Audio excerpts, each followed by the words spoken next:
Hi, this is Barbara Sanders, and this is the YouTube channel Sacred Metamorphoses on February 6, 2026, which that is 2/6/26.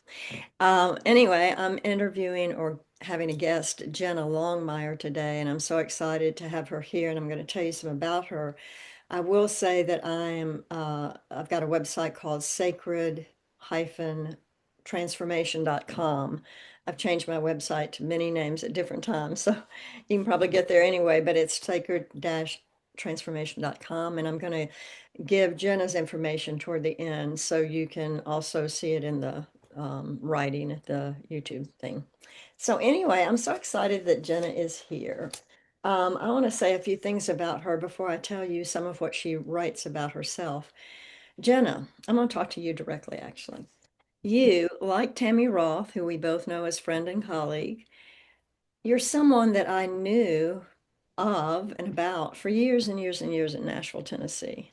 I always sort of knew of you since you had been there. I'd been there 50 years, and I know you've been there only 23 or so, 24. Um, and so one of the things you have done for me is that when I really met you was during COVID. You were doing online cauldron circles. I watched you start your mystery school, your Tree of Life mystery school and Priestess Path programs. And I sort of watched from afar and participated some and so enjoyed. And I also admired and respected the enormous task that that seemed to be. What a courageous woman you were to start all of that during the pandemic. And there were so many wonderful women that you drew together and gathered who really were wonderful people.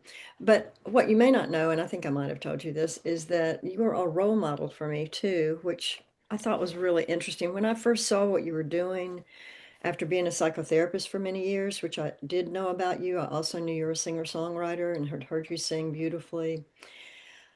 But then when you started this priestess path and the Tree of Life Mystery School, and I went to Cauldron Circles, I thought, oh my gosh, she's moving from psychotherapist to healer and all sorts of other things.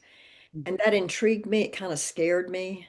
And it's because that's what I wanted or needed or did later than you as just a natural evolution. But you were a role model for me. So I want to thank you for that. And I know you're doing both now, psychotherapy and all this other healing. So thank you for that. Um, let's see, I think that's about it. Let me read some more things about Jenna, and then she can tell you about herself.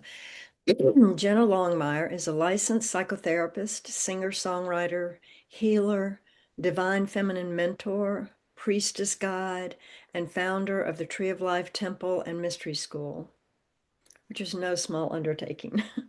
She has spent her life seeking the ways of the great mystery and the source of human suffering. She writes about the divine feminine and spiritual awakening in her songs, memoir, and mystery school curriculum. She has studied energetic, shamanic, and somatic healing modalities and explored the divine feminine and feminist spirituality for 30 years. After spending 23 years in Nashville, Tennessee, in private practice as a healer and psychotherapist, she is ready to share her years of wisdom and creativity with a wider audience. She recently sold her home in Nashville and is living a nomadic lifestyle until she finds her next home base and intentional community. And when I logged on with Jenna today, I'm like, well, where are you? You know, I have to say, I was thinking, Kentucky, no, it's not Kentucky, it's not Nashville. And you can tell us about where you are and tell us whatever you would like to share today, and we will go from there, Jenna. I'm so excited. Thank you for being here.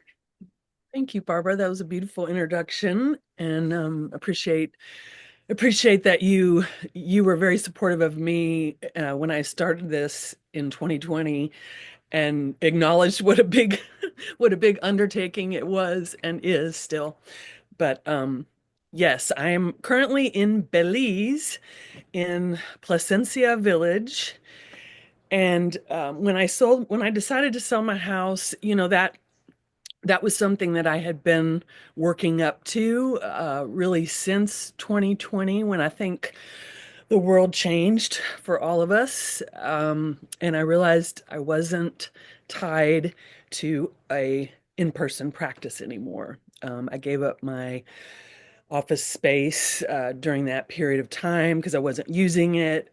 We also had a really bad tornado in East Nashville right before the pandemic, and so my space was okay, but the surrounding area was really devastated, and it was traumatizing. So I moved online and started this Priestess Temple Mystery School for introducing people to the divine feminine, what that is, the teachings of the divine feminine, and for anyone who had been on their own solo journey with that, giving them a community space to share and connect with other like-minded women, female identified people.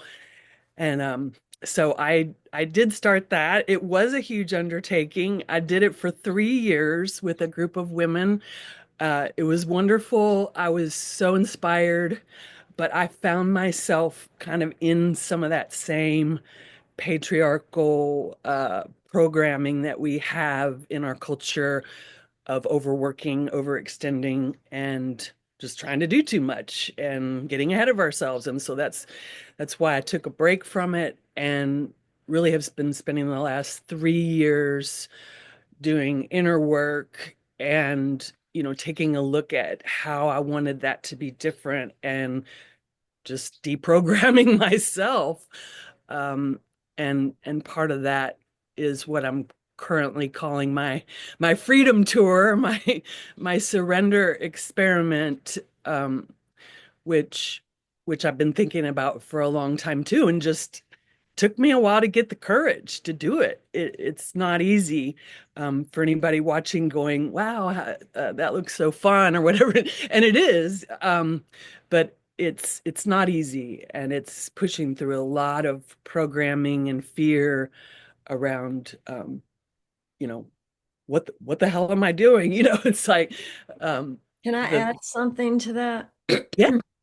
I hadn't thought about you doing this for the last 3 years, and that's around the same time frame that I've been doing this. So luckily, at my age, I was able to mostly retire about 3 years ago and come down to Florida for half a year, for 2 years, and now I'm here now, but we won't be staying here. Anyway, I'm in Nashville mostly. But coming down to Florida, like you're doing the nomadic thing, it has been and was for me a time and space that was more courageous, I think, than starting a mystery school. It was like, we know how to do those. We know how to work. We know how to produce. We know how to perform. And it was like taking the time to be still and be alone and be outside of our communities, or mine was, and be quiet. And it's been the most magnificent thing I've ever done. And I agree with you. If people are listening to this, if there's any way you can take a week, a month, a year off from your regular lifestyle routine with the support you need for that, not just impulsively, but it's given me so many gifts and I've calmed down. My heartbeat has slowed down. It's just incredible all that can work to our benefits to take that time and space for ourselves at a later point in life than, a lot of people after college, they went and toured the world and traveled. And I never did any of that. I just went straight to grad school, straight to work, did all that. Anyway, I just wanted to add that. Thank you. I'm so glad you're doing this. No, and I'm glad you chimed in on that because I've been watching you and been inspired by you being being in a place in your life where you can devote more time to your creativity, and expressing yourself and getting your message out, which is, I think, very similar to mine, just awakening and um, yeah, becoming whole human beings in this crazy world. So I'm glad you've been doing that too. And uh I think in this next round of doing the group program again, I'm putting it out there to start this spring. Um, it will be different. I will be doing it in a different way. And I think what's really become very clear to me is how important the embodiment piece is, because there's so many people out there talking about spirituality and the divine feminine, But to find people that are living it, like what you described, what you did, to be still, to move out of, I mean, that's a huge amount of time that you've been in Nashville, and to leave it. And same for me. It was just like, oh my gosh, if I don't do this now, I'm never going to do it. I think approaching the big 6-0 for me was a wake up too. Just like, well, how about you do this now before you get too tired or just, don't want to anymore. So, That's yeah. so great. And I've talked about this a lot, but at my age, I'm just so glad to be here that I got to live this long, to have this experience. I never knew anything about retirement or taking time for yourself. We both grew up in the deep South, I think, and grew up with role models of working all the time, fathers and mothers, probably. I don't know about you. And that's just what you did. And I'm just so glad I'm healthy enough and not too old to enjoy some of the wonderful benefits of being here now. Yes, yes, I'm glad to see that. And I think losing some friends in their six who were in, 60 or in their 60s, uh, and seeing them pass away before they retired, and that was a big influence on me too, to say, we don't know how long we're going to be here. So Mm. how about we live every day as if it might be our last? And I know that's a hard thing to fathom, but that's what I'm attempting. That's right. And yeah, And I know you've been through some health scares, we all have. And once that happens too, and your friends start dying, it's like, what am I doing? Really stepping back, what am I doing here now? What do I want to be doing? What is my calling? Which may be different than my whole career or life. So tell us more about what your school or class situation is going to be like, if you don't mind, so that people can get attracted to it and contact you to see if they want to be part of this. Can you tell us more? absolutely. So this is meant to be an intimate container, although I'm going to be doing a lot of open circles too, so that people can come in and get a feel if they've never been to a circle before they commit to something that's more long term. So this program is meant to be a full year, to go around a full solar cycle in the wheel of the year. And but I'm asking for a 6-month commitment just for that consistency. And I think I did women's experiential therapy groups for years. And so I think, and being in so many circles myself and starting to lead them back in 2017, I was doing them in person out of Art and Soul for a while, and then out of my office space. It just became clear to me how important this is right now. Like, we need to be in circle, and women uh, in a patriarchal culture uh, need teaching, need models, role models for how to embody these values that are very different from the culture. And so I think we just need a lot of support and validation and reminders that we're blazing a new trail, we're creating a new paradigm, and it's new, but it's also going back to some of the roots of our culture, which are the indigenous cultures, whether you call it neo-pagan or earth-based spirituality, shamanic uh, types of practices. It goes back to the circle. It goes back to being in circle. And so I want to give people an experience of at least 6 months to a year of being in that intimate container, because I know personally the transformation that can happen. And then if you even go on and do longer, like most of the women that did the program previously stayed the whole time. Not everybody, but um, I did that for 5 years with my priestess mentor in Arizona, Donna Raybuck, who I always like to give a shout out to. because there's just not a lot of people doing it. I wasn't seeing a lot of it. And so that was another reason why I felt like, well, if I have this knowledge and this information, it's really kind of my I don't want to say duty, but like I feel like it's part of my purpose to pass it on. Yeah, and I would say not just knowledge and information, but your wisdom and your experiential knowledge, and you're very talented at helping people gather in circle and using all sorts of different practices. And by the way, until right now, and we'll see about this, but I thought, well, I'm not going to do her school this year because I know you're starting it soon. But as you talk, I think, oh, I'm drawn to it. So anyway, we'll see about that. Because I've been around you enough online in circles, which some people, before COVID were like, oh, online, I'm tired of Zoom. It has, um, what was the word?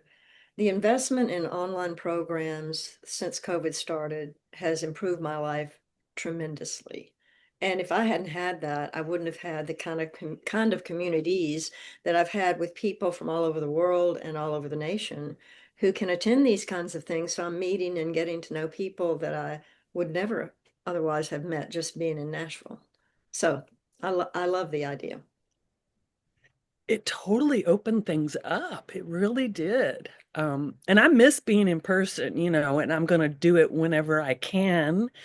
Um, just whenever I'm somewhere and there's an opportunity, I will certainly do that. But since I don't know where I'm going to land quite yet, it's going to have to be all online. At least right now, what I'm offering is all online.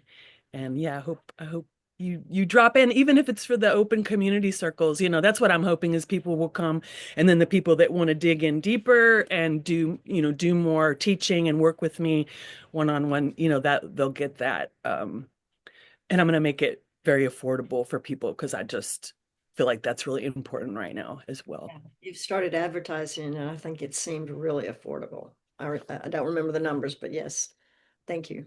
Yeah. Yeah, it's going to be something that I hope will be something that people will come away from and be able to do their own circle if they want to. Just like you started doing your own circle um, in person, I believe. Yeah. I do them all When the we time. can. Yeah. Yeah, you're still doing it, right? Yeah, I do different circles and have for about the last 15 years, 20 years, maybe. Yeah.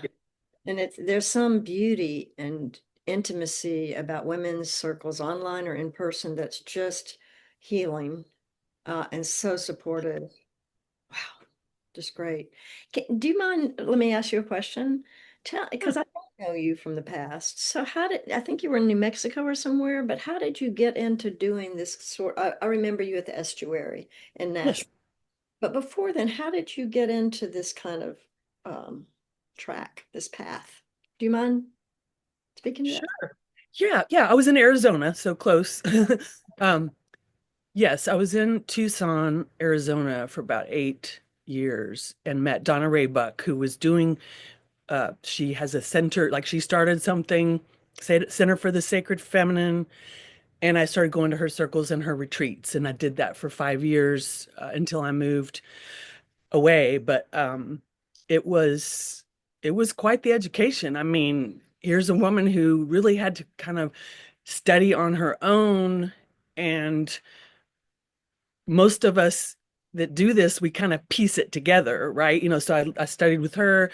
I studied at the estuary for like 9 years. This is like, I know you're the same way. It's like we have a few PhDs in in doing these circles and extended trainings and whatnot. But that's how I got into it, was just going. Just I saw it and was like, wow, this really speaks to me. I was I guess I would say I was more of a intellectual like studier back then. Like I was studying feminist psychology and was definitely I would say drawn to I don't know if activism is the right word, but definitely speaking out on behalf of those who were less privileged, whether that be women, LGBTQ, racial minorities, that was just part of who I was, that I saw those inequities and injustices when I became like politically aware, let's say.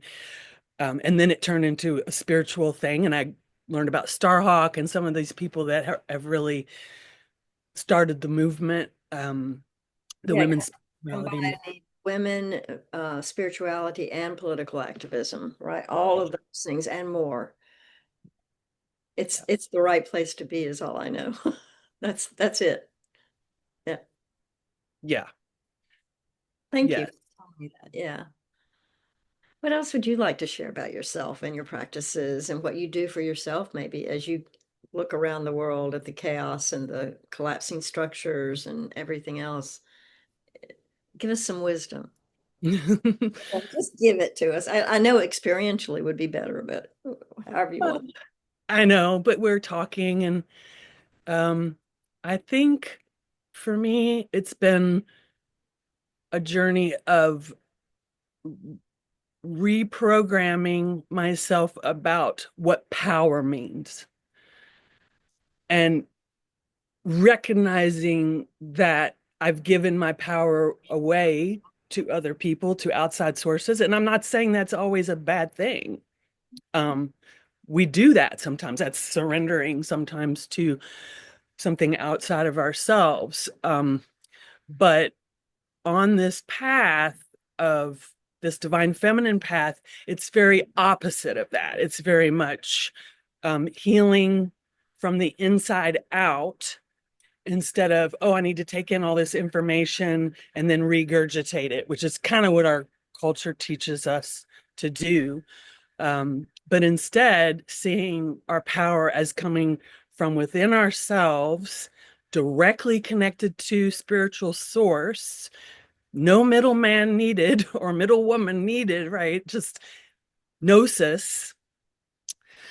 Um, and I think that's the wave, that's the wave of the future, is taking our power back from other people, leadership that does not align with who we are. And so I think a lot of the work I'm doing with the women is, some of them they already know. Some don't. And I really didn't. I really didn't know what I wanted, because I had always been in kind of this service mode my whole life, service to my clients, service to whoever I was in an intimate relationship with. Um, and so I think going through this big transformation that we've all been in, and then being being single and not having anyone else to uh I guess collaborate with on these decisions, it's kind of like, well, what do I really want? I'm not sure I ever really knew or even took the time to ask myself what I wanted. Right. um Especially as a woman, I don't know where you grew up about the religious aspect, but growing up in the South as a religious institutional part of that, I was taught by my 1950s mother to serve and to take care of other people and never even, I was a feminist in college in the early 70s, but it was never even before then an idea that you would take care of yourself first. Never even idea. Like do it all. And then maybe if you have time and energy, get to you. And so luckily I stayed away from getting married early and having babies and that kind of thing and started a career. But once I did get married and had a baby, it was like I went right into the woman's role and still worked and became superwoman because that's what we did too, as we learned in our or my generation, a little bit younger than you were, a little younger than me. Um, and that was so fulfilling for a time.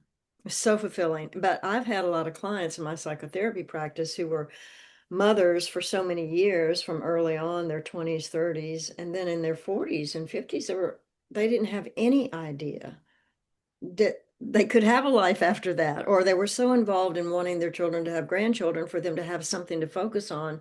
They were lost. I mean, they were lost. They didn't, without some outer need out there. And I think I grew up, I don't know about you, but grew up with when people needed me, that felt like they loved me. Yeah. I'm backwards, right? But if they needed me, I felt needed, I could help them, and then there was some love exchange, but that's totally different than when you get less attached to that codependent idea. And that's what we're here for, and can take care of ourselves and then help others if we want to, but not be driven to just do that. I don't know your experience about that. No, I grew up in the South too, and I do think there's more of a cultural pressure there. I don't know. I can only speak to my experience, right? But my mom stayed home until I was in middle school, and then she went to work, and it was definitely all about work. And I think in our culture, we emphasize. I mean, I grew up in a pretty middle class family. I mean, we were not well to do, but we I didn't go without anything. And so there's a certain amount of privilege there in being white and being educated. Uh, there's a Absolutely. lot of privilege there, and so I'm just for the first time really embracing the freedom that is available to all of us. I mean, we all have choices, even if we do have a spouse and children and people we are, depending on us. I think there's still choices within that, like what you're saying. I'm totally relating to you because the codependent programming that and that's been a lot of the shedding I've been doing in the last 3 years was I was recognized that I was kind of doing the same thing with the Priestess cohort, and I was like, okay, you're doing the same thing you did with your psychotherapy practice. Let's reassess and see what is it that Jenna wants to do, what is and work on. Just say also, as you're saying, we are so privileged and or blessed, and we worked hard to have even the money to be able to take this little bit of time off because uh, everybody doesn't get to do that. Yes, they have choices, but we know many people, even our colleagues, that can't do that or choose not to do that because financially we have to be solid or stable enough to go into that inner journey. And I know people do those inner journeys in other cultures and in our country, even if they don't have any money to speak of. Uh, anyway, it's a real complex, complicated situation there, isn't it? It is. It is. And I think just doing what I'm doing, which is kind of breaking out of the mold of, well, you're supposed to have a house and you're supposed to develop, earn equity in your house. And then, I found myself sitting there going like, why does one woman need all this stuff in this? It wasn't like a huge house or anything, but it was a lot to take care of for one person. And I'm enjoying like being in a little rustic cabin. I have to walk to get my groceries. I have to row a little boat across a canal to get to the road to walk to get groceries, So it's not like I'm, in a luxury resort or anything. It's sort of like glamping a little bit. But I'm having fun. It's an adventure. I kind of like challenging myself in some of those ways. Um, so it's living the dream in a lot of ways. And I'm sure there'll be a point where I want to settle in somewhere. But for now, um, as someone who enjoys adventure and change, uh, I think that's see wonderful. see where it takes me. Yeah. It's just fabulous. We're going to have to end in a little while and tell me or our audience here anything else you would like to say about yourself and or your work and or your play. I like to call it play these days, but it is work. Anything else you'd like to share? This has been wonderful talking with you. Yes, Barbara, thank you so much for having me. Oh gosh. Um, I just hope that people find their people, that we find our community. Um, because I know this is just the beginning of huge changes, massive changes. And so I just find that sitting in circle immediately calms the nervous system for me.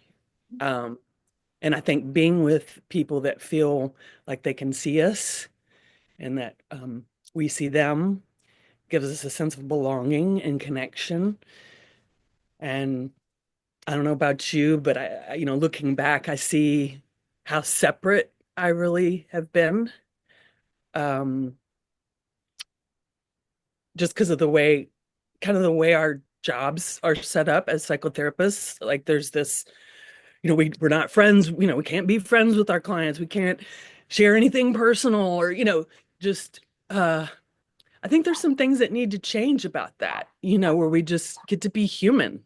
And And um we both have some role models like Toby Fischel and others who do that, and Tammy Roth, who do that in a different way than traditional psychotherapy, in that they can be real human beings and authentic while they're still helping someone and being connected to them, but not taking too much focus away from their clients or customers.